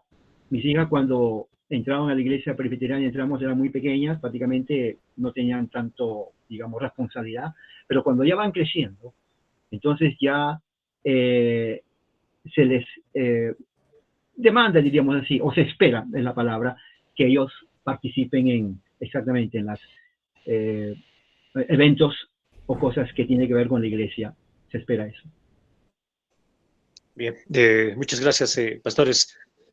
Gracias. Bueno, como lo decía el pastor César, podemos hablar horas sobre este tema, porque es un tema a los que amamos la teología y la Biblia, que nos gusta escuchar, nos gusta hablar al respecto, podemos pasar horas y horas, pero bueno, sirva como un buen inicio el poder escudriñar más hablando de este tema. Es otro de los objetivos que tenemos como universidad, que estos temas, que estos debates puedan llamarnos a la curiosidad, y de la misma manera que podamos ir y correr a las escrituras, ver, revisar nuestra posición, fundamentar, estudiar la otra posición, porque eso es digno de un creyente, ¿no? Como los, ay, que se me fue el nombre, cuando Pablo iba a preguntar, eran más nobles, y Los ellos estudiaban, los de Berea, gracias, los de Berea, ellos iban y escudriñaban las escrituras para ver si lo que Pablo decía era cierto. Eso es lo que se quiere. Bien, muchas gracias, pastores. Ahora sí voy a leerles algunas preguntas de los hermanos que están participando en redes sociales. Tengo una para el pastor Ángel. Pastor Ángel, Existen muchas iglesias que hacen la presentación de niños ante el altar. ¿Qué opinión tiene esto dentro de la iglesia? Dice Armin Mostajo. Muy bien. Recientemente me hicieron esta misma pregunta respecto a la dedicación de los niños. Uno de los textos que normalmente en nuestra iglesia recomendamos a leer es 1 de Samuel, mencionando que cuando hablamos de una dedicación de los niños es un compromiso de los padres. El infante en ese momento no está haciendo ninguna profesión de fe. El infante no está ejerciendo fe ni ningún compromiso delante de la iglesia. Lo que se hace es orar por el infante, pero específicamente es un compromiso de los padres en llevarlo al temor del Señor, educarlo bíblicamente y que la iglesia pueda acompañarle en esa tarea que tiene. Si los padres están siendo negligentes con su educación cristiana a sus hijos, la iglesia está llamada, instada a reprender a esos padres que han hecho el compromiso, ¿no? Este compromiso es para todos los padres. Solamente hay algunos padres que quieren hacer un acto especial donde se pasa y se puede orar por el bebé. No creemos que es una ordenanza. Dentro de lo que es el orden litúrgico de la iglesia, nosotros, si es que hacemos una dedicación, termina el servicio de la iglesia y una vez que ha terminado, llamamos a los hermanos para que podamos realizar una oración especial por el infante, pero específicamente oramos por los padres, como personas que podemos decir, Dios y ellos en esa parte estamos pidiendo para que Dios pueda guiarlos a los padres a que puedan ser buenos padres cristianos guiando al temor del Señor a su hijo. Gracias, Pastor Ángel. Qué bueno. Hay un comentario que bueno, me llama la atención y se los quiero transmitir a ambos. Dice, Marcos Padilla dice, antes como bautista no entendía al hermano César, dice, pero ahora por la exposición ya entiendo el bautismo. Gracias, dice nuestro hermano Marco Padilla. Gracias a ti, hermano, por formularnos este comentario que realmente es importante. Pregunta para el pastor Ángel, perdón, sí, para el pastor Ángel es otra vez. Pastor Ángel dice una pregunta, Ángel Claure. Pablo dice que la circuncisión ahora es en Cristo, eso es espiritualmente. ¿Habrá la posibilidad de que el bautismo ahora también sea en Cristo, espiritual y no en el agua? Sí, nosotros estamos haciendo mención a que esa circuncisión es la circuncisión del corazón y como bien dijo el pastor César, también nosotros creemos que está haciendo referencia a la regeneración, que es la obra soberana de Dios ministrada por el Espíritu Santo en las personas para que puedan luego ejercer su fe. Y ahí entramos a una doctrina del bautismo en Cristo Jesús, donde somos introducidos en el cuerpo de Cristo. Y todo esto es por parte de la regeneración y luego la fe y el arrepentimiento que uno ejerce. Y creo que tenemos bastantes evidencias neotestamentarias que muestran que todo eso sucede internamente. Por lo tanto, esa persona que ha creído, bueno, que ha sido regenerada, ha ejercido su fe y arrepentimiento, y espiritualmente ya fue bautizada en Cristo, su corazón ya circuncidado, luego ejerce ese bautismo externo que es una señal pública de esa unión interna que ya sucedió con Cristo. Gracias, Pastor Ángel. Tengo una pregunta para Pastor Caésar. Dice Marco Antonio, le pregunta, Pastor Caésar, ¿dónde dice en la Biblia que si no me bautizo no soy salvo? Yo no sé a quién la escuchaste decir eso. Sí, se afirma, ¿no? Se afírmelo, pastor, por favor. Sí, voy a volver, porque es como decirle a un chino, oye, tú, ¿por qué no hablas español? O sea, yo no dije eso. Esa es la mala... Ahora, yo entiendo lo que está tratando de decir, porque como bautista, cuando yo era bautista, vuelvo a repetir, para los que son bautistas, yo he sido pastor bautista, graduado de la Universidad Bautista, y de los bautistas más bautistas del mundo, menonitas. O sea, cuando tú hablas así tratando de refutarme, piensas que estás refutando a un superbautista que yo fui. Yo sé a qué te refieres, porque tú crees que nosotros creemos que el bautismo salva. No. Lo que sí te puedo decir es que la Iglesia Luterana, ellos creen en la regeneración bautismal, porque Lutero lo enseñó así. Ahora, nosotros no creemos en la regeneración bautismal, pero sí creemos en el bautismo. Otra cosa, luteranos rechazan nuestro bautismo, porque nosotros no creemos en la regeneración bautismal. Yo tengo amigos bautistas, luteranos que dicen, tu bautismo es falso. Así me lo dicen. ¿Pero por qué? Porque tu bautismo no acepta que el bautismo regenera. Así que esa pregunta, hácelo a un luterano. Él te va a responder por qué piensa eso. Bien, muchas gracias, pastor. Bien, ha llegado el tiempo para que nosotros podamos recibir las preguntas de los hermanos que están en Meet. Tengo dos personas con las manos levantadas. Tengo a Elvio Domingo, tengo también a Rolando. Por cuestiones de tiempo, solamente vamos a recibir estas. Bueno, ahora están levantando la mano bastantes. A ver, veamos cómo el tiempo nos da. Si somos puntuales en en formular la pregunta y también somos puntuales en responderlas, no sé para quién va destinada estas preguntas, sí quizás podamos atender mayores consultas. Así que si nos ayudan y somos puntuales, por favor, les agradeceríamos bastante. Elvio Domingos Pérez tiene la mano levantada. Hermano Elvio Domingo, ¿desde dónde está sumándose a la transmisión? ¿Para quién es su pregunta? Y de manera rápida, ¿cuál es su pregunta, por favor?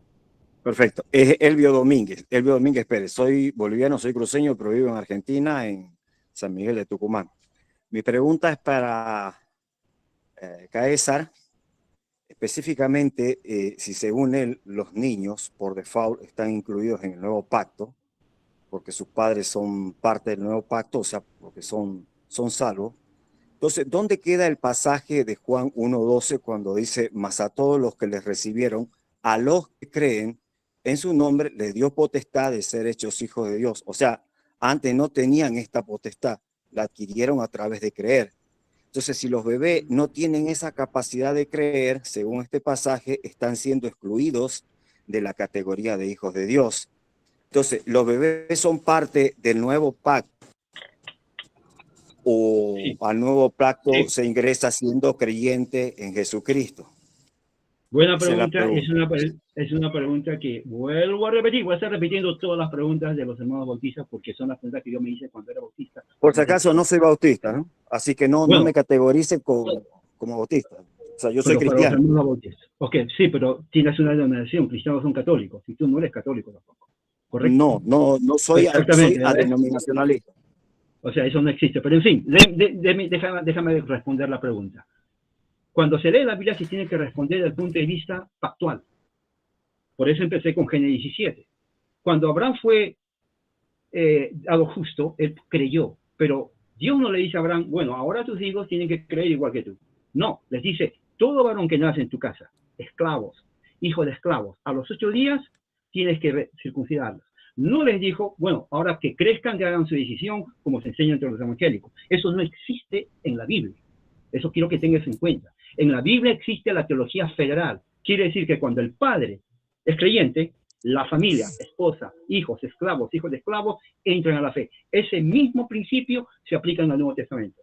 Cuando dice Juan 1:12, a los que le recibieron, personas adultas, conscientes, hacen una profesión de fe, les dio potestad de hechos hijos de Dios. Ellos van a la casa, ellos son hijos de Dios en el Mesías, su familia, su esposa, hijos de esclavos, nietos de esclavos, pasan a ser parte de eso. Eso es lo que enseña la Biblia.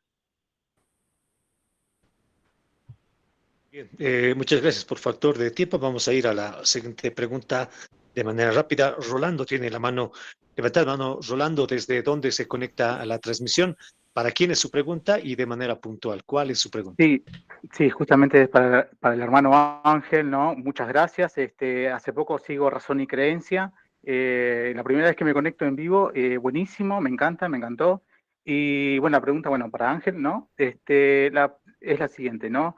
Lo que ya se habló, ¿no? O sea, tanto credos bautistas como paido bautista, ambos estamos en la misma, no sabemos quién es salvo. Nosotros podemos bautizar a cantidad de personas que nosotros bauticemos, pero nadie sabe quién es salvo. Eso es, creo que estamos nos estrechamos la mano en acuerdo con eso, ¿no?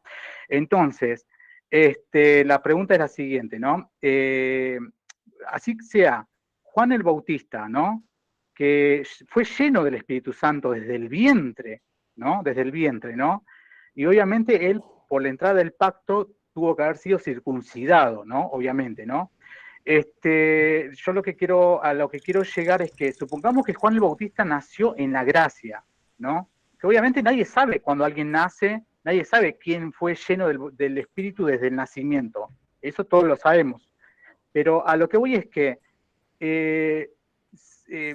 Juan el Bautista, si hubiese nacido en la gracia, ¿hubiese sido bautizado por aspersión o sumergirlo en agua? No sé, una pregunta para Ángel, ¿no? Si Juan el Bautista hubiese nacido en la gracia, ¿se lo debería haber bautizado?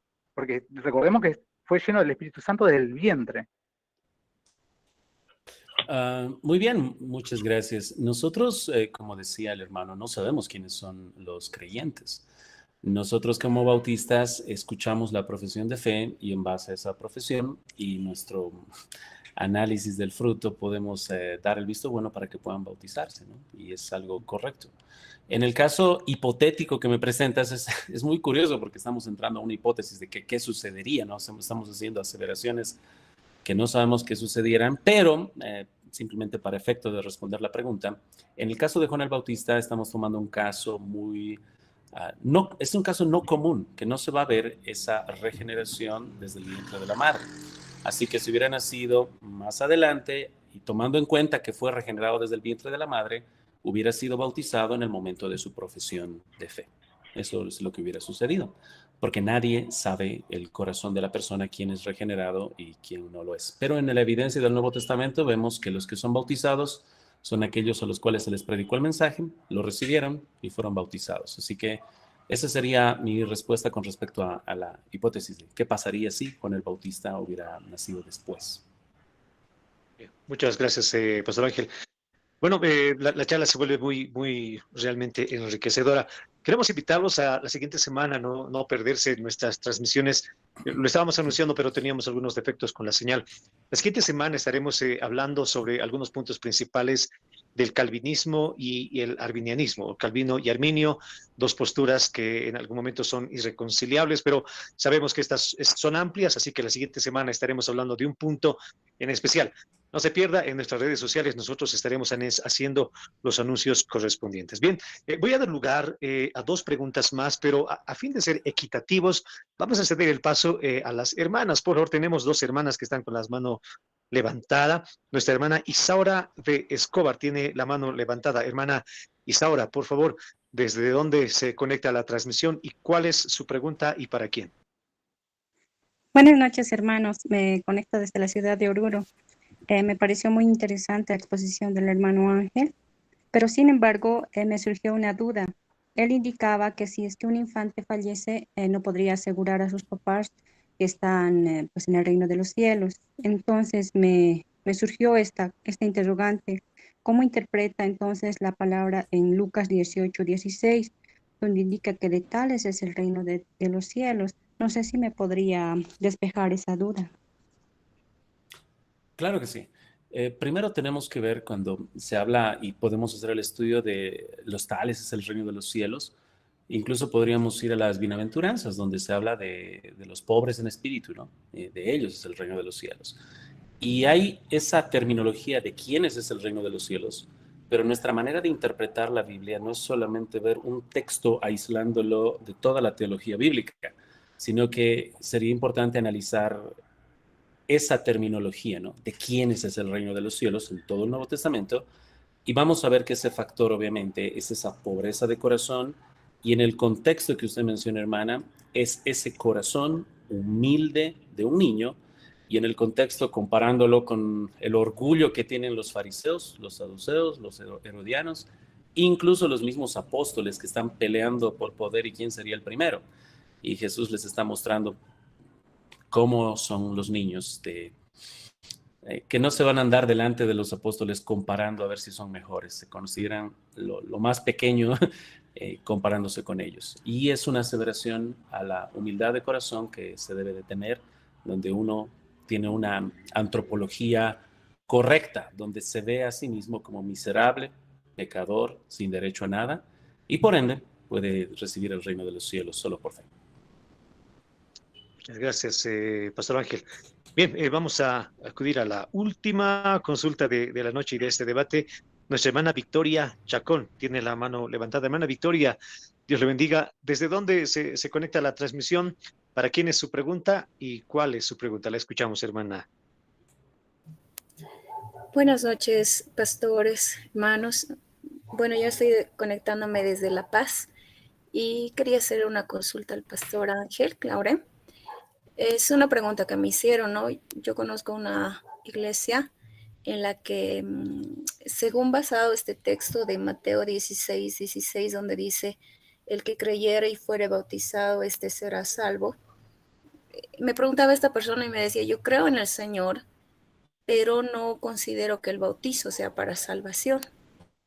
Entonces me preguntaba y me decía, entonces yo creo en el Señor y si no me bautizo, ¿no voy a ser salvo? Y eso es lo que quería preguntar. Si necesariamente una persona que está consciente cree en el Señor Jesucristo, pero no toma la decisión de bautizarse, ¿podría ser salvo esta persona o no? Muchas gracias. Querida hermana, es una pregunta muy adecuada que nos van a hacer bastantes veces. Y una vez más, tenemos que ver todo el consejo de la palabra de Dios. La palabra de Dios nos va a estar mostrando que tenemos que predicar el Evangelio y en base a lo que vemos es aquellas personas que han creído genuinamente en Cristo, ¿no? Van a tener fruto de arrepentimiento. Y ese fruto va a venir acompañado obviamente de buenas obras. La sola fe salva, pero esa fe que salva, como decía Lutero, no viene sola. Y parte de esa obediencia es el bautismo, que sería el primer mandato de obediencia que debe cumplir alguien que es obviamente creyente. De tal manera, si hay alguien que no se ha bautizado, podemos decir, la verdad es que no sé, pero por el fruto parecería que no es creyente, aunque sabemos que el bautismo no es necesario para salvación, como por ejemplo el caso del ladrón que estaba al lado de Jesús, que no le dio tiempo de bautizarse, estaba en la cruz, él creyó, fue salvo solo por fe, solo por gracia, pero sabemos y tenemos la garantía de que si era un salvo genuino, como lo dice Jesús, si no hubiera estado siendo crucificado, él se iba a bautizar. Así que aquellas personas que dicen que han creído en Jesús y no se han bautizado, yo les diría, cuestiona tu fe. Porque bíblicamente tenemos que examinarnos si estamos en la fe. Y si no te has bautizado, es una gran alerta, porque es el primer mandato de obediencia que tenemos. No le podría decir, no eres salvo, pero le cuestionaría su salvación. Gracias, Pastor. Kaiser, ¿quiere complementar también la pregunta? Porque Bueno, creo que es apropiada para ambos, ¿no? sí, yo creo que ya lo dijo todo, solamente una frase, está en desobediencia, punto. Porque si estamos jugando, es como aquel niño, mamá, ¿me tomo la leche o no? Bueno, ya tienes la leche, ¿por qué preguntas? Muy diferente a la persona que no tiene leche, que quiere decir una persona que está, digamos, condenado, presos condenados que no tienen la oportunidad de bautizarse cuando creen. Bueno, no se le va a decir, hey, no hay que matarla hasta que se bautice. Lamentablemente mucha gente muere sin bautizarse por fe. Pero si uno está libre, si uno cree, y ahí está una playa, un río, un bautisterio, no sé, ¿por qué va a estar preguntándose o jugando? Para mí es un juego. Pastor, ¿me bautizo o no? Para mí es un juego, una falta de respeto y desobediencia. Esa pregunta ni siquiera se tiene que hacer. Muchas gracias, pastores, gracias de verdad a toda la audiencia, a todos los que han estado acompañándonos durante todo ese tiempo en las redes sociales. Bueno, hemos tenido algunos impases con el Internet, pero bueno, son cosas que a veces nos trae estas comunicaciones. Bueno, gracias de verdad, pastores, a todos los hermanos que se han conectado aquí a la sala Meet. La audiencia es realmente muy amplia, gente de México, Estados Unidos, aquí en Bolivia, Perú. Gracias a todos ellos, Argentina, gracias de verdad por sumarse a esa transmisión. Invitarles a que no se despeguen de nuestras redes sociales, búsquenos Liderazgo Pastoral, así nos encuentra en todas las redes sociales. Nosotros estaremos ya anunciando en próximos días más qué postura es la que se va a debatir en el siguiente debate entre arminianos y calvinistas. Así que los esperamos la siguiente semana, si Dios así lo permite. Pastor Ángel, Pastor Caesar, las palabras finales, por favor, para despedirnos de todos. Pastor Caesar, primero a usted, por favor, las últimas palabras para despedirse. Las últimas palabras suenan como la de Jesús. Bueno, primeramente, gracias a usted, gracias a todo el grupo, gracias al pastor bautista con quien tuve la oportunidad de hacer este pequeño debate. Gracias a los participantes, excelentes preguntas. Yo sé que hay cantidad de preguntas para amanecerse de noche y espero que en el futuro próximo tal vez otra oportunidad para compartir. La gracia de Dios con todos ustedes. Pastor, ¿dónde lo encontramos en las redes sociales? ¿Cómo lo ubicamos para que ahí le trasladen las preguntas? Tengo mi página, es Verdad Bíblica, está mi nombre, César M. Arévalo, y también tengo un canal en YouTube con mi mismo nombre. Gracias, pastor. Entonces, todas las personas que quieran saber más del trabajo que el pastor desempeña, búsquenlo en las redes sociales. Pastor Ángel, su despedida, por favor, para todos los que han estado conectados hasta ahora, ¿Y dónde lo encontramos en las redes sociales?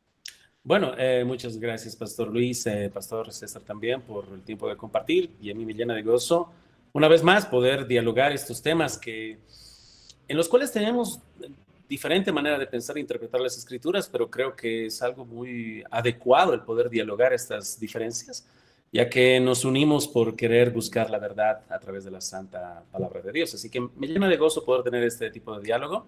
Y bueno, yo estoy trabajando ahora como pastor en la Iglesia Bautista Reformada Gracia y Verdad en Cochabamba, así que pueden buscar en el Facebook Iglesia Bautista Reformada Gracia y Verdad, IBR Cocha.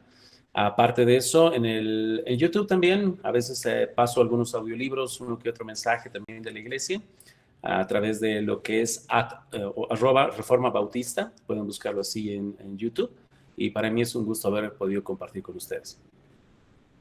Bien, el gusto es nuestro, Pastor Caesar, desde Estados Unidos, Florida, Pastor Ángel Claure, en Bolivia, desde Cochabamba. Gracias a todos ustedes por haber estado con nosotros durante todo este tiempo. Si este diálogo a usted le ha edificado, le pedimos que lo pueda transmitir. Las grabaciones se quedan ahí, tanto en YouTube, Facebook, bueno, TikTok sí, obviamente se pierde la transmisión, pero usted que ha disfrutado de este diálogo, por favor, compártalo entre sus amigos, compártalo entre sus redes sociales. Permítanme agradecer a los que hacen posible este tipo de diálogos, a los pastores que trabajan en poder coordinar esto, Pastor Miguel Ángel Condoretti, la licenciada Yesenia, a los que trabajan en la producción, Gabriel en los controles, en transmisión, hermano Iván Mamani, en TikTok, Josué, también gracias a todos ustedes por su trabajo y por su desempeño. Muchas gracias a todos.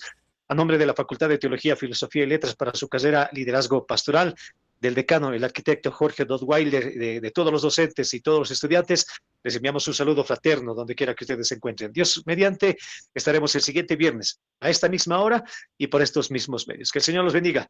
Bendiciones. Hasta una nueva oportunidad cuando Sol y Deo Gloria presente un nuevo webinar. Bendiciones. Que el Señor los bendiga. Hasta luego, pastores. Muchas gracias.